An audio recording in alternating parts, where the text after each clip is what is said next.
It's good afternoon, Dr. LaNysha Adams. Welcome to Yellow Shelf. So awesome to be here. Thank you so much for having me. Oh, awesome. It is afternoon for you, but it's morning for me here the next day in Australia.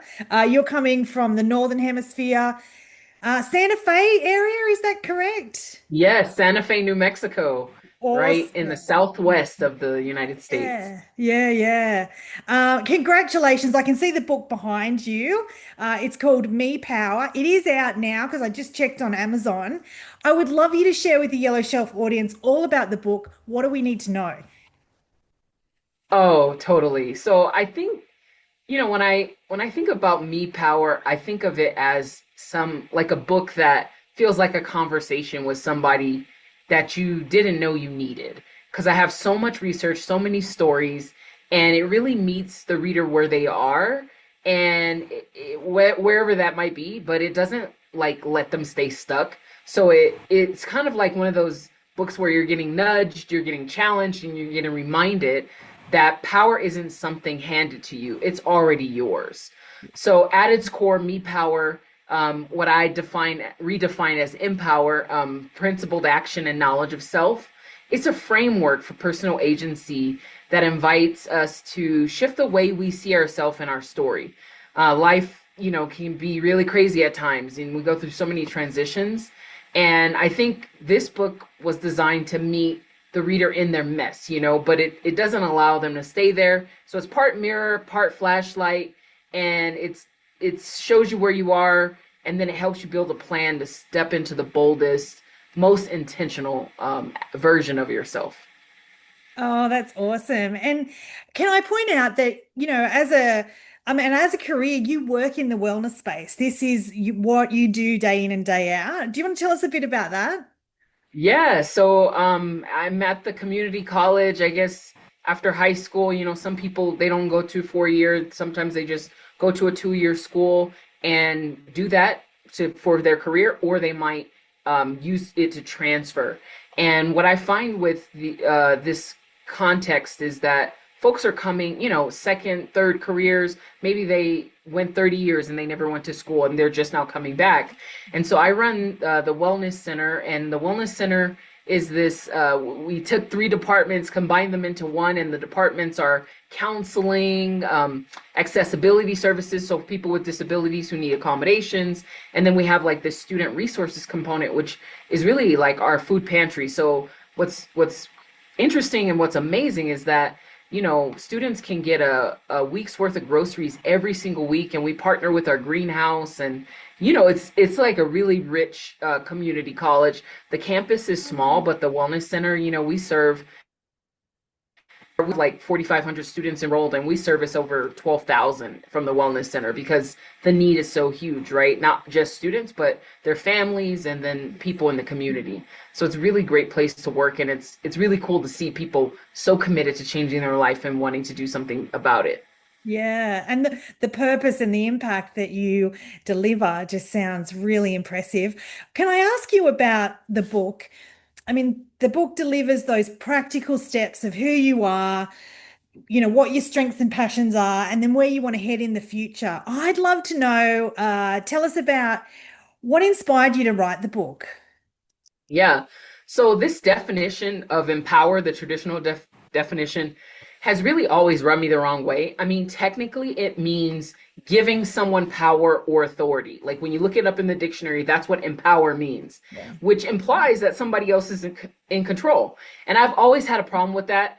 Like, why do I need to give my power? Do they have a wand? Is this Hogwarts? Make it make sense, Like I'm like, what is this? So after 20 plus years in education, I have a background in applied linguistics and at really helping people figure out what's next.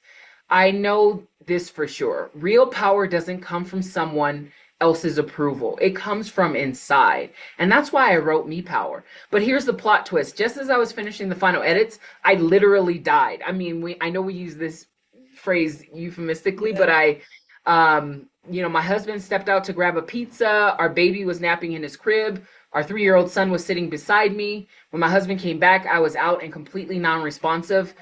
He performed CPR and saved my life. And this happened in January 2020.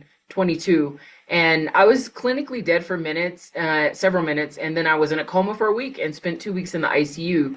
When I finally woke up, breathing through a ventilator, I remember thinking, how in the hell am I supposed to come back from this? Yeah. And let me tell you, there's nothing like a second chance at life to Yeah. make you double down on your purpose, right? Like, so I pushed through these deadlines. I was like in this critical moment of like doing all these edits, and everything had to get pushed back.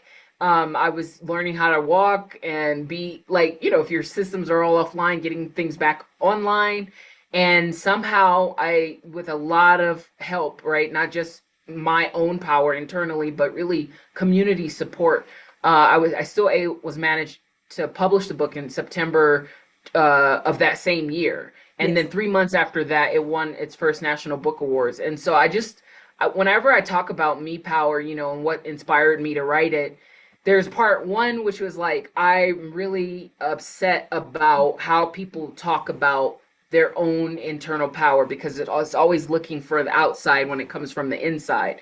But Yes. then afterwards, after this happened to me, this sudden cardiac arrest, the book really isn't just a collection of research or stories and linguistic insights. It's rooted in my lived experience, and it really reflects the journey I had to walk through myself, both professionally and personally. And it's the framework I return to during the hardest moments of my life, and the one I now share with others.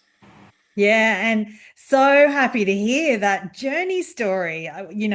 For you, the book, that's really powerful. Tell us about if we're curious about the book, if we're curious about connecting with you. You've obviously got a website. I follow you on LinkedIn. Tell us, how do we connect with you in the book?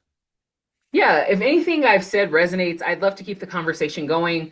I'm also very active on LinkedIn and Instagram. My Instagram handle is Edlinguist, EDLINGUIST, and that's true for all the social media platforms, TikTok, all of them. So Sure. come say hi, share your story, or just let me know where you are in your own, me power journey. And just for listeners to the Yellow Shelf, if you DM me the word audiobook, I will send you a free copy. No Oh, catch, no sales, just good energy and real talk straight to your ears. And I really want folks to know that, you don't need anyone to give you your power. You yeah. you are that. The best of you is that. The best of you in development is that. And sometimes you just need the right tools and someone to remind you. Yeah. And look, I'll put all that in the show notes to make it really easy for everyone to connect with the book. Am I allowed to ask, will you write again? Is there more books in the future, maybe? Yeah, so I'm working on it's funny, like, how do you publish, right? Like, so I'm working on a book proposal right now for the second book. Really the idea is about this notion of we, right? Like, I'm talking about me power, redefining it, and really this idea is our me power. So in the next book, I really want to emphasize the community, the collective part of like what we share, because I told you my whole journey. I don't think at any point, any step of the way, if I didn't have community, I wouldn't be where I am right now. And Yeah. so I think that's something we kind of take for granted. And I really want the next book to be about that. Like, you have this internal power, and then how do you share it with others? So thank you so Awesome. much for asking me that. Yeah, no, look, I do throw that cheeky question in because I'm always curious, and the offer will be you're always welcome back on Yellow Shelf because I think your books are really powerful for humans to read. So good to have you share your book with Yellow Shelf. Thank you so much. Appreciate it. Cheers.